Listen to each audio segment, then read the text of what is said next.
sejak kebangkitan ulama bersama pengikut-pengikutnya istiqomah dan setia jaga akidah dan sunnah Rasulullah. Alhamdulillah segala puji baginya ulama bersama pengikut-pengikutnya istiqomah dan setia menjaga agama nusa dan bangsa. Mari kuatkan niat kita, kita bulatkan tekad kita, terus lanjutkan amal kita, mengembangkan hikmah kita. Assalamualaikum warahmatullahi wabarakatuh.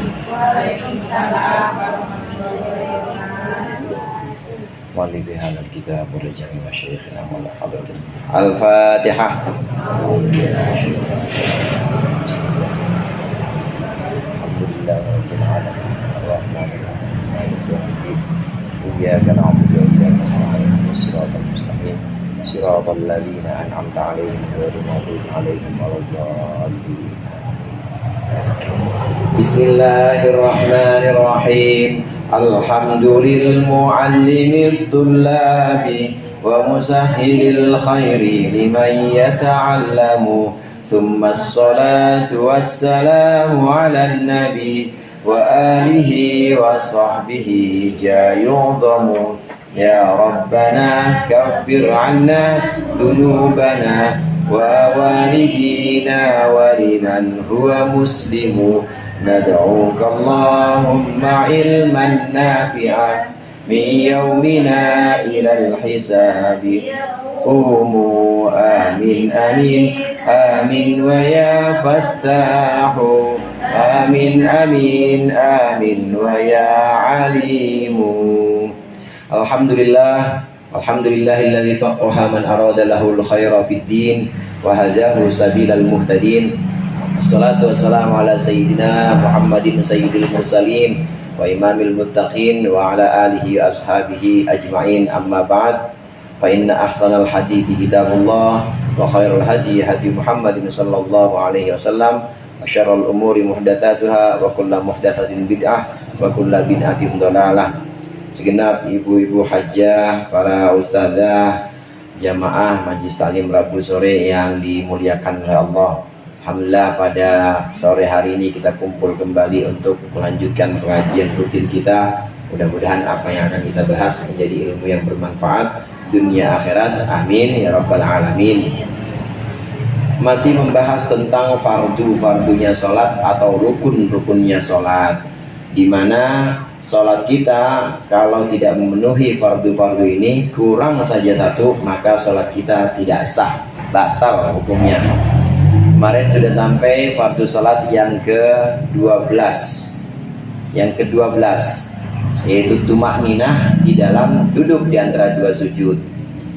Ibu-ibu rahimakumullah, memang ada rukun-rukun pendek yang disebut dengan rukun qashir. Ada gerakan-gerakan pendek atau rukun-rukun pendek dalam sholat disebut dengan rukun qashir. Ini rukun qashir ini tidak boleh terlalu lama. Ada dua rukun qashir, yaitu i'tidal dan duduk di antara dua sujud. Ini menambahkan pembahasan kita yang kemarin. Kalau kita i'tidal, Rabbana lakal hamdu mil'us samawati, itu nggak boleh terlalu lama.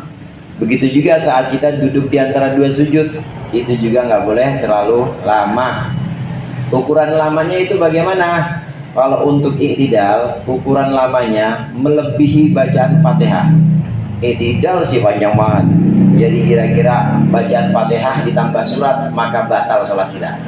Nggak boleh panjang-panjang, kecuali kalau memang ada disyariatkan atau memang ada ketentuan. I'tidalnya itu adalah i'tidal rokaat kedua sholat subuh. Ngapain itu, Bu? Kunut.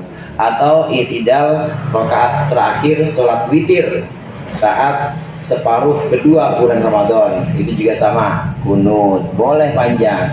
Tapi kalau di lain ketentuan-ketentuan yang memang disyariatkan, nggak boleh terlalu lama saat kita i'tidal, nggak boleh melebihi panjangnya Fatihah atau lamanya kita Fatihah dalam i'tidal. Nah, kemudian ada juga beberapa sholat yang memang diajarkan, disyariatkan itu memang harus lama, seperti sholat tasbih. Sholat tasbih udah pernah belum Bu? Kapan-kapan kita sholat tasbih ya? Sholat tasbih itu sholat membaca 150 tasbih dalam 2 rakaat. Nah, ini setiap gerakan, setiap bentuk gerakan sholat ada tasbihnya. Selesai baca surat akum dinukum waliyadin misalnya, atau inna syani'aka huwal abtar, nggak langsung ruku, subhanallah walhamdulillah wala ilaha illallah wallahu akbar 15 kali.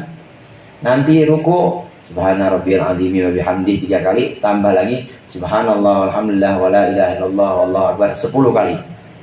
I'tidal begitu juga, rabbana lakal hamdu fis samawati wal ardi wa ma syi'ta min syai'in ba'du, tambah lagi subhanallah walhamdulillah wala ilaha illallah wallahu akbar 10 kali. Itu kan lama, 10 kali. 10 kali itu lebih dari panjangnya Fatihah. Nah, yang seperti ini boleh kalau memang ada ketentuannya, seperti kunut, sholat tasbih, boleh i'tidal lama, boleh kalau memang ada ketentuan dalam keadaan-keadaan tertentu. Bagaimana dengan duduk di antara 2 sujud? Duduk di antara 2 sujud juga sama, termasuk rukun pendek, rukun qasir, nggak boleh dipanjang-panjangin. Kalau terlalu panjang batal sholatnya. Panjang duduk, Rabbi firli warhamni wajburni warfa'ni warzuqni wahdini wa'afini wa'fu anni, dia baca 7 kali, pules lama-lama. Saking ngantuknya diduduk pules, batal ya. Dah duduknya aja walaupun nggak pules, lama aja itu udah membatalkan sholat. Kalau rukun qasir atau rukun pendek, duduk ini ukurannya melebihi tasyahud, minimal bacaan tasyahud. Apa minimal bacaan tasyahud? Minimal bacaan tasyahud nanti akan kita bahas. Minimal bacaan tasyahud yang paling sedikit dan sah itu seperti ini Bu. At-tahiyyatu lillah, salamun alaika ayyuhan nabiyyu wa rahmatullahi wa barakatuh, salamun alaina wa ala ibadillahi sholihin, asyhadu an la ilaha illallah wa anna muhammadar rasulullah. Itu paling dikit, sebentar tuh segitu doang. Kalau orang duduk di antara 2 sujud lebih panjang dibanding itu, batal sholatnya. Ini namanya rukun qasir atau rukun pendek. Cuma ada 2 dalam sholat rukun pendek ini, yaitu i'tidal dan duduk di antara 2 sujud. Jangan dipanjang-panjangin, jangan dilama-lamain, kecuali memang ada ketentuan dalam syariat. Nah, yang berikut ini, oh iya, tambahan lagi, dalam setiap gerakan yang kita lakukan pada sholat kita, maka harus tahu ilmunya dan harus dengan maksud kita melaksanakan rukun itu. Dari sujud kita bangun, dari sujud pertama kita bangun, angkat kepala kita. Ngapain Bu dari sujud pertama? Habis sujud pertama ngapain kita? Duduk. Ini harus tahu ilmunya, artinya memang ibu duduk karena tahu ilmunya bahwa duduk itu wajib, fardu. Selain itu harus punya maksudnya buat duduk. Emang ada Ustaz orang bangun gara-gara bukan duduk? Ada. Ibu lagi sujud, tahu-tahu kecoa lewat nih kayak yang tadi nih. Dari tadi emang udah ngeliatin kita aja. Dari tadi udah ngeliatin mulu nih, dari i'tidal tuh kecoa dekat sejadah gua itu.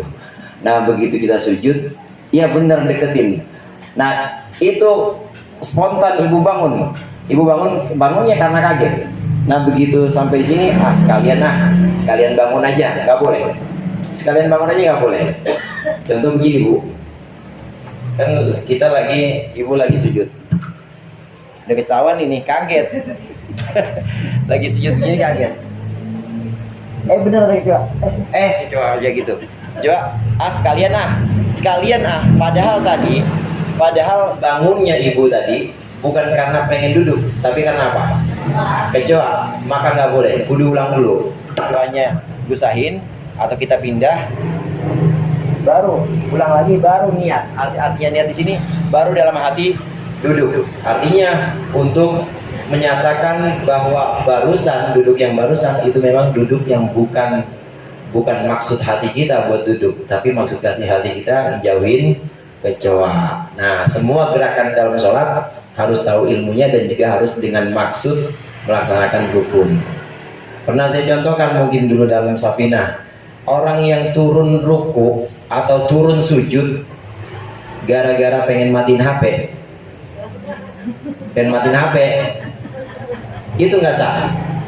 Makmum nih lagi jadi makmum, imamnya bacanya suratnya panjang banget lagi, bacanya panjang banget, surat Yasin dia baca, innama amruhu, tapi bunyi itu innama amruhu, bunyi nggak mati-mati lagi. Nah, matiin dia sebentar, matiin. Imam Allahu Akbar, itidal, imam terus sujud, dimatiin, sekalian Allah Akbar. Maka yang seperti itu nggak boleh. Bangun lagi diri, harus bangun diri baru turun sujud. Karena turun yang pertama bukan buat sujud, tapi turun pertama buat matiin HP. Semua gerakan dalam sholat harus tahu ilmunya dan juga harus dengan maksud melaksanakan sholat, maksud melaksanakan rukun itu. Yang berikut ini yang ke-13 yang ke-13, sama-sama kita baca. Bismillahirrahmanirrahim. Wa thalitha asyara at-tashahhudul akhiru wa huwa at-tahiyyatul mubarakatus salawatut thayyibatu lillah.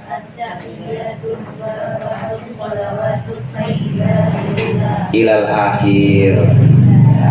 Yang ke-13 dari fardu-fardunya sholat adalah tasyahud akhir. Bagaimana dengan tasyahud awal? Tasyahud awal tidak fardu. Kalau orang sholat tidak tasyahud awal, maka sholatnya tetap sah.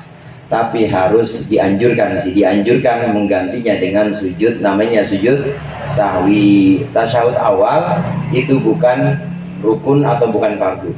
Karenanya di sini yang disebutkan sebagai fardu hanya tasyahud akhir. Tasyahud awal bukan fardu. Bagaimana tasyahud akhir yang dimaksud ini? Ini lafadznya ada di sini. At-tahiyyatul mubarakatus salawatut thayyibatu lillah. Semua penghormatan dan juga semua doa-doa yang baik lillahi, hanya milik Allah. Assalamu alayka, keselamatan atas engkau ayyuhan nabiyyu, wahai Nabi Muhammad, warahmatullahi wabarakatuh, dan rahmat Allah serta keberkahan Allah atas engkau wahai Nabi Muhammad. Assalamu alayna wa ala ibadillahi sholihin, keselamatan juga atas kita dan juga atas hamba-hamba Allah yang soleh. Asyhadu an la ilaha illallah, aku bersaksi tidak ada Tuhan selain Allah, wa asyhadu anna Muhammadan, dan aku bersaksi bahwa sungguhnya Muhammad Rasulullah adalah utusan Allah. Ini lafaz tasyahud. Tasyahud itu dari kata syahadat. Kenapa disebut tasyahud bukan tahiyat? Karena memang dalam lafaz-lafaz barusan ada kata asyhadu, ada kata syahadat, maka disebut dengan tasyahud. Kenapa kita nyebutnya bukan tasyahud, kita tahiyat? Karena depannya, betul Bu? Namanya tahiyat. Kenapa depannya tahiyat? Ibu kan jarang bilang surat Al-Ikhlas ya, tapi apa? Kulhu. Bilangnya apa? Kulhu. Ada yang bilang surat Al-Kafirun, ada, tapi jarang. Bilangnya apa? Kuliah. Kulhu, kuliah. Ya, andalan gacuan itu. Tapi cakep, bagus itu dua surat itu buat salat-salat sunnah kita. Iya, Al-Mulk, Tabarok. Iya, kalau Waqiah emang Waqiah. Jawabatil Waqiah. At-tahiyat ini tasyahud, nama aslinya ada tasyahud. Ini adalah rukun sholat. Yang dimaksud di sini bacaannya. Bacaan tasyahud adalah rukun. Termasuk rukun qauli atau rukun yang berupa ucapan. Dalam sholat ada fardu atau rukun yang berupa gerakan. Yang berupa gerakan kemarin udah banyak kita lewati. Berdiri, gerakan tuh, ruku, i'tidal, sujud. Ada rukun-rukun yang berupa gerakan, namanya rukun fi'li. Ada rukun yang berupa ucapan, rukun qauli. Termasuk rukun ucapan adalah tasyahud ini. Duluan pembahasan yang awal, termasuk rukun yang ucapan adalah Fatihah. Fatihah itu termasuk rukun qauli. Termasuk rukun qauli yang awal sekali takbiratul ihram. Itu juga rukun qauli yang rupanya ucapan. Allahu Akbar, ucapan. Bismillahirrahmanirrahim, alhamdulillahirabbil alamin sampai ayat terakhir ucapan. Begitu juga tasyahud, at-tahiyyatul mubarakatus shalawatut thayyibatullah sampai wa anna Muhammadar Rasulullah, ucapan. Ini namanya rukun-rukun yang berupa ucapan. Nanti di bagian selanjutnya ada juga rukun ucapan, salam namanya. Salam termasuk rukun ucapan. Jadi ada rukun gerakan atau rukun fi'li, ada rukun berupa ucapan, rukun qauli, ada rukun berupa maksud hati, namanya rukun qalbi. Nah, rukun qalbi ini cuma ada satu, yaitu niat. Niat di mana tempatnya Bu? Niat di hati. Tempatnya niat di hati. Waktunya di awal ibadah. Semua niat waktunya di awal ibadah. Tasyahud. Kalau kita perhatikan ibu-ibu, di sini tasyahud semacam percakapan, segala penghormatan yang baik-baik dan segala doa-doa yang mulia hanyalah milik Allah. Keselamatan untuk engkau wahai sang Nabi. Kemudian dan juga rahmat Allah serta kebarokahan Allah untuk engkau.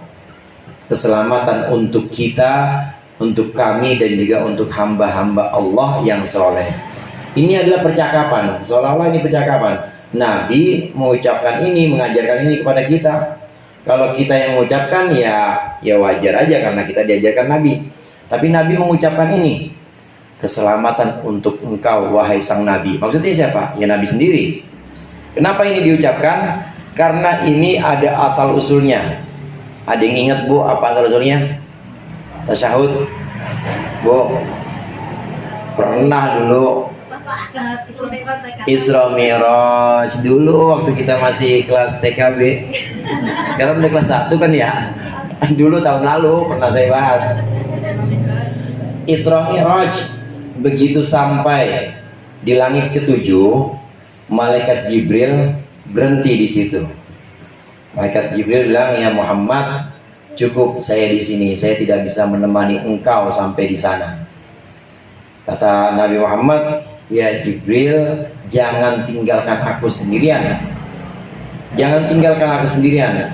Ayo Muhammad, masuk aja udah sendiri. Saya nggak masuk." Akhirnya Nabi Muhammad masuk sendiri. Malaikat Jibril bukan makomnya, malaikat Jibril bukan kedudukannya ada di situ, nggak bisa.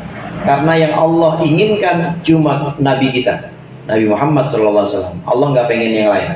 Yang boleh masuk ke situ cuma Nabi Muhammad. Maka malaikat Jibril di luar aja, masih di langit ke-7. Begitu sudah masuk ke area itu, namanya Sidratul Muntaha, sudah sampai ke area situ atau mustawa, kadang-kadang disebut mustawa, yaitu dekat arsy. Malaikat Jibril kasih isyarat, "Muhammad, itu Allah, ucapkan penghormatan." Jadi Allah bertajalli, Allah melihat. Malaikat Jibril kok tahu? Tahu Bu, malaikat mah tiap hari lihat Allah. Makanya nggak ada yang maksiat. Makanya nggak ada yang berani, takut banget orang lihat Allah. Nah kalau ada orang cegir maksiat ya wajar karena nggak lihat Allah. Tapi kalau ada orang cegir taat banget, hebat. Kenapa? Nggak pernah lihat Allah, nggak pernah lihat neraka, tapi taatnya ngelebihin malaikat. Kalau malaikat mah wajar taat, malaikat wajar dia ibadah terus karena memang bisa ngelihat surga, neraka, ngelihat Allah langsung. Tapi kalau manusia enggak. Nah malaikat Jibril bilang, "Muhammad, itu Allah, ucapkan, itu Tuhanmu, ucapkan penghormatan." Maka Nabi Muhammad mengucapkan ini, "At-tahiyyatul mubarakatus shalawatut thayyibatu lillah." Semua penghormatan yang baik-baik, doa-doa yang indah-indah hanya milik Allah. Dijawab oleh Allah, Bu, "Assalamu alayka ayyuhan nabiyyu wa rahmatullahi wa barakatuh." Salam untuk engkau wahai sang Nabi, dan juga rahmat Allah serta berkahnya untuk engkau. Kata siapa tuh Bu? Kata siapa? Kata Allah. Tapi Nabi Muhammad nggak mau assalamualaikum, keselamatan untuk engkau wahai Muhammad. Nabi Muhammad kemudian menyempurnakan assalamu alaina, keselamatan juga buat kami semua ya Allah, dan juga buat hamba-hambamu yang soleh. Artinya semua nabi-nabi sebelum Nabi Muhammad, orang-orang soleh yang ada di langit maupun di bumi, semua dapat rahmat Allah. Assalamu alaina. Ini bukti kalau Nabi Muhammad pemimpin yang benar-benar. Kalau pemimpin yang benar-benar pasti menyertakan pengikutnya, nggak mau dapat enak sendiri. Nabi Muhammad dapat salam assalamualaikum, nggak mau buat dirinya sendiri, tapi assalamu alaina, salam juga buat kami semua dan buat hamba-hamba Allah yang soleh. Jadi semua malaikat, semua orang-orang soleh dapat rahmat Allah, dapat keselamatan yang Allah berikan saat itu. Mendengar ini semua, mendengar percakapan ini, maka seluruh penghuni langit ini berikrar. Apa ikrarnya? Asyhadu an la ilaha illallah wa asyhadu anna Muhammadar Rasulullah. Itu ikrar semua penghuni langit yang menetapkan, yang melihat bahwa Nabi Muhammad bercakap-cakap dengan lafaz-lafaz yang ada dalam tasyahud ini. Ini tentang tasyahud. Kalau kita baca tasyahud, ini berarti kita baca percakapan atau kita sedang membaca kata-kata saat Nabi Muhammad sampai di Sidratul Muntaha. Karena sholat itu Bu, mi'rajul mukmin. Sholat itu adalah mi'rajnya orang mukmin. Kalau ibu ditanya, udah pernah mi'raj belum Bu? Udah di masjid. Itu mah acara mi'raj. Mi'raj, udah pernah mi'raj belum Bu? Udah. Apa ini sholat? Sholat itu mi'raj, naiknya orang mukmin. Kalau kita hayati sholat kita dari awal, maka sampailah kita di tasyahud ini, itu adalah percakapan kita. Nah, para ulama ini menganjurkan waktu kita baca assalamu alayka ayyuhan nabiyyu wa rahmatullahi wa barakatuh, kita mengucapkan salam keselamatan untuk engkau wahai sang Nabi, itu kita hayati dan kita ucapkan itu untuk Nabi Muhammad, benar-benar untuk Nabi Muhammad. Nanti kalau ibu ucapkan dengan penghayatan, itu ada yang jawab nanti. Ibu rasain dan nanti pasti ada yang jawab. Ada yang jawab assalamu alaina wa ala ibadillahi sholihin. Ibu bilang gitu juga, tapi ada juga yang jawab nanti. Itu yang namanya penghayatan dalam sholat. Tasyahud, tasyahud yang ada di kitab ini tasyahud yang sempurna. Kalau yang minimal bagaimana? Yang minimal yang tadi at-tahiyatu lillah, sampai situ doang. Maksudnya tidak ditambahkan al-mubarakat. At-tahiyatu lillah, assalamu alayka ayyuhan nabiyyu wa rahmatullahi wa barakatuh, assalamu alayna wa ala ibadillahi sholihin. Jadi dikurangi al-mubarakatus shalawatut thayyibatunya tidak disebut. Itu yang ringkas atau yang paling minim. Boleh nggak baca yang paling minim? Boleh. Saya suka baca itu kalau jadi imam taraweh.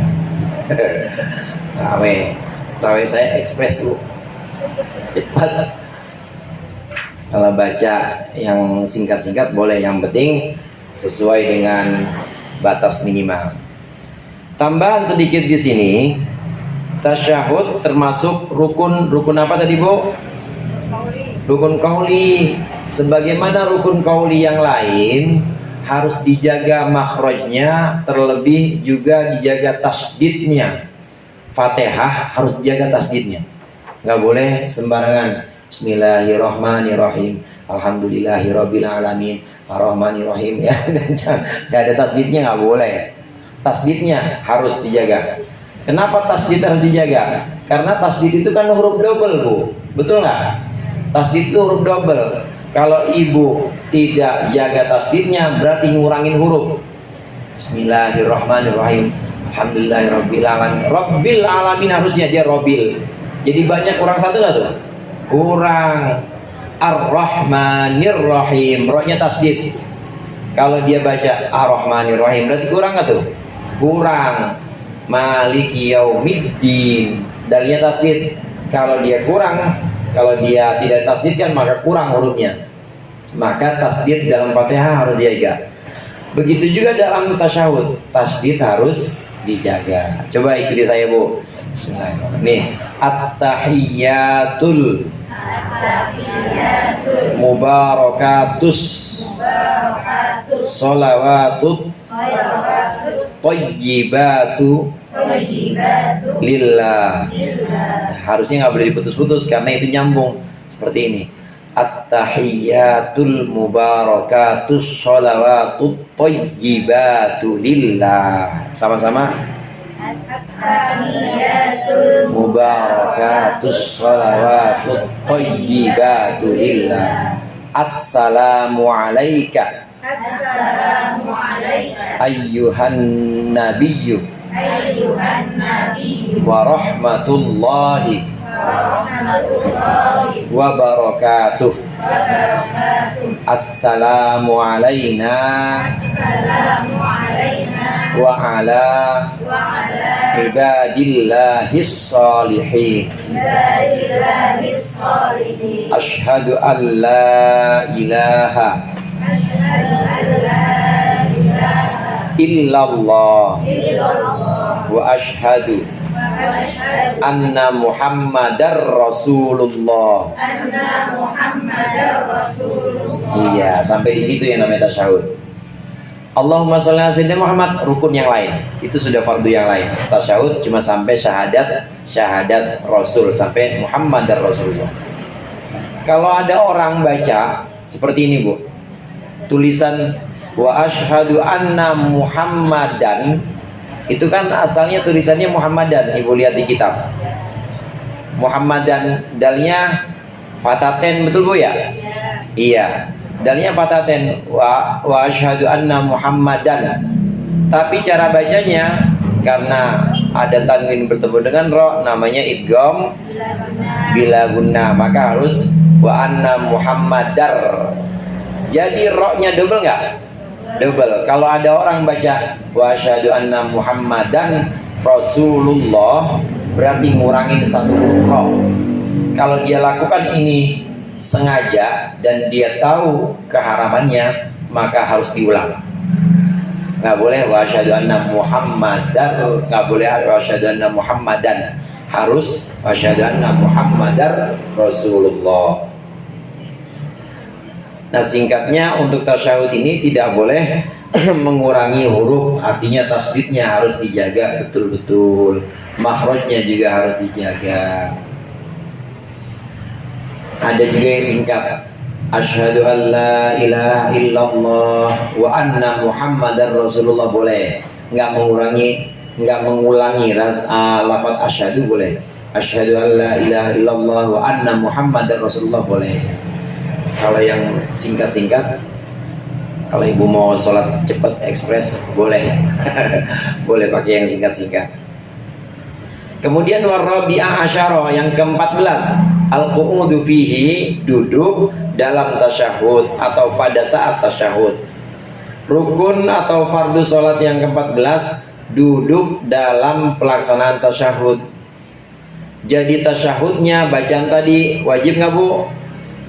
Tasyahud wajib nggak, Bu? Wajib. Duduknya juga wajib.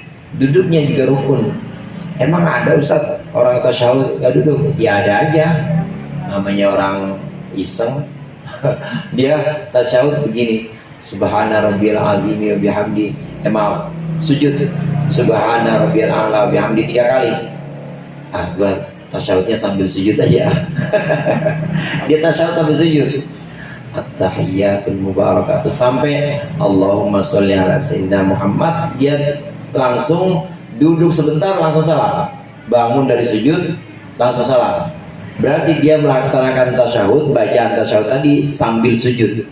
Maka sholatnya tidak sah. Karena tasyahud harus dalam keadaan duduk. Ini maksudnya duduk saat pelaksanaan tasyahud itu juga rukun, nggak boleh duduk, nggak boleh tasyahud dilaksanakan di luar atau sebelum duduk atau tanpa duduk misalnya, nggak boleh.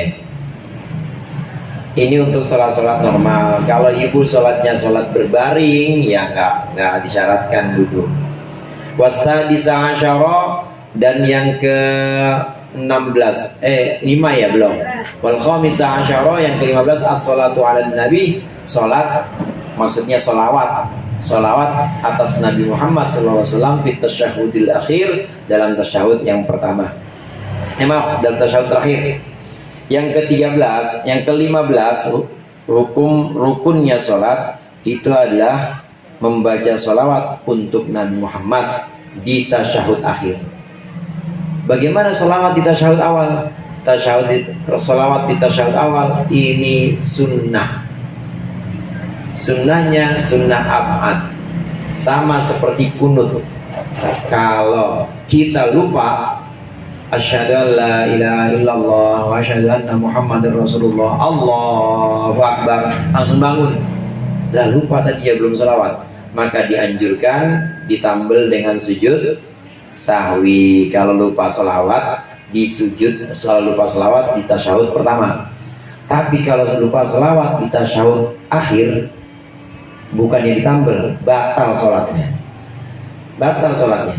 Asyhadu an la ilaha illallah, lupa sholawat, asyhadu an la ilaha illallah, asyhadu anna muhammadar rasulullah, assalamualaikum warahmatullah, batal sholatnya udah. Terus bagaimana? Diri lagi, tambahin 1 rakaat lagi, karena yang terakhir tadi nggak sah. Diri tambahin lagi, nggak usah niat lagi, nggak usah. Diri tambahin lagi 1 rakaat tasyahud biar benar, maksudnya tasyahudnya yang lengkap sampai selawatnya dibaca sampai lengkap. Allahumma sholli ala sayyidina Muhammad, baru assalamualaikum warahmatullah, assalamualaikum warahmatullah. Salawat ini hukumnya wajib fardu dalam tasyahud akhir, jangan sampai lupa. Allahumma sholli ala sayyidina Muhammad, itu lafadznya salawat. Kenapa pakai sayyid segala sih Ustaz? Ada yang begitu tuh. Ada yang ngapain pakai sayyidina segala sih? Orang nggak diajarin sama Rasulullah. Kata siapa? Rasulullah ngajarin. Rasulullah ngajarin, Bu. Ada seorang laki-laki datang kepada Rasulullah bilang, "Ya Rasulullah, anta sayyiduna wa ibnu sayyidina." Engkau adalah pimpinanku dan anak dari pemimpinku. Engkau adalah pemimpinku, engkau adalah junjunganku dan anak dari junjunganku. Maksudnya anak dari Sayyidina Abdullah, anak dari Sayyidina Abdul Muttalib kakeknya. Ini Nabi Muhammad bukan sembarangan. Nggak boleh, atau kita kalau memang hormat kita dan ta'zim kita kepada Nabi Muhammad, maka ucapkan Sayyidina. Ya Allah, berikanlah rahmat, ta'zim, salawat kepada junjungan kami, kepada sayyid kami, yaitu Nabi Muhammad. Nah, Nabi Muhammad saat laki-laki ini mengucapkan, "Ya Muhammad, ya Rasulullah, engkau sayyiduna wa ibnu sayyidina, engkau adalah junjungan kami dan anak dari junjungan kami." Maka Rasulullah bilang, "Qulu biqaulikum aw bi ba'di qaulikum." Rasulullah bilang, "Nih begini, ucapkan seperti ucapan kalian atau seperti sebagian ucapan kalian." Artinya Rasulullah setuju dengan ucapan itu. Boleh mengucapkan itu. Ada lagi itu dari Rasulullah. Rasulullah memang menetapkan boleh, karena Rasulullah bukan hanya diam, karena diamnya Rasulullah itu hukum dan berarti Rasulullah nggak bolehin. Dan ini Rasulullah bukan diam, tapi Rasulullah menyatakan boleh ucapkan seperti ini, seperti yang diucapkan oleh orang ini, seperti ucapan kalian, maksudnya orang ini. Nah, satu lagi dari sahabat, Sayyidina Umar ini pernah mengucapkan, Sayyiduna a'taqa sayyidana. Sayyidina Umar ini sedang menceritakan junjungan kami membebaskan junjungan kami. Maksudnya Sayyidina Abu Bakar membebaskan Sayyidina Bilal. Tahu Bilal, Bu? Tahu Bilal? Bilal ini budak, dibeli oleh Sayyidina Abu Bakar. Kenapa dibeli? Sayyidina Abu Bakar orang kaya, dia nggak tahan melihat penderitaan Bilal, maka dibeli, habis beli dibebaskan. Orang hitam. Tapi Sayyidina Umar bilang, ini adalah junjungan kami. Junjungan kami membebaskan junjungan kami. Maksudnya junjungan kami Sayyidina Abu Bakar membebaskan Sayyidina Bilal. Dua-duanya disebutkan oleh Sayyidina Umar, disebutkan sebagai Sayyidina. Maka ucapan Sayyidina ini adalah ucapan yang sangat bagus, diajarkan oleh Rasulullah. Artinya Rasulullah mengiyakan boleh, dan diajarkan oleh sahabat Umar bin Khattab, oleh Sayyidina Umar. Semua sahabat Nabi, kalau kita nggak repot, ucapkan Sayyidina. Sayyidina Ali, Sayyidina Uthman, Sayyidina Muawiyah. Bagusnya seperti itu. Lagi pula kalau jangkar, tahu jangkar Bu? Iya, manggil begitu doang. Manggil doang. Coba deh Ibu manggil ini, manggil Bang Anam. Manggil Bang Anam namanya doang, rasanya gimana gitu, kayak ada yang kurang. Memanggil orang tua namanya doang. Oh Nanto, dipanggilin Nanto doang, ya gimana? Kalau ini kita lebih adab, lebih sopan. Wallahu a'lam bishawab. Mudah-mudahan bermanfaat. Lebih kurang ya mohon maaf. Wallahul muwaffiq ila aqwamit thoriq. Assalamualaikum warahmatullahi wabarakatuh.